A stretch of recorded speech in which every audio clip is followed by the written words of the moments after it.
آسمانوں اور زمین میں جو کچھ ہے سب اللہ کا ہے۔ تم اپنے دل کی باتیں خواہ ظاہر کرو یا چھپاؤ، اللہ بہرحال ان کا حساب تم سے لے لے گا۔ پھر اسے اختیار ہے جسے چاہے معاف کر دے اور جسے چاہے سزا دے، وہ ہر چیز پر قدرت رکھتا ہے۔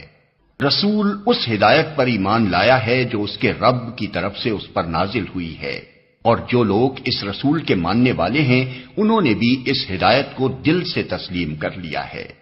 یہ سب اللہ اور اس کے فرشتوں اور اس کی کتابوں اور اس کے رسولوں کو مانتے ہیں، اور ان کا قول یہ ہے کہ ہم اللہ کے رسولوں کو ایک دوسرے سے الگ نہیں کرتے، ہم نے حکم سنا اور اطاعت قبول کی۔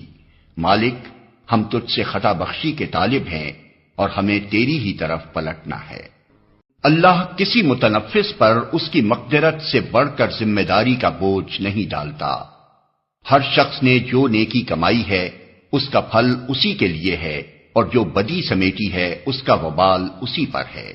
ایمان لانے والو، تم یوں دعا کیا کرو، اے ہمارے رب، ہم سے بھول چوک میں جو قصور ہو جائیں ان پر گرفت نہ کر۔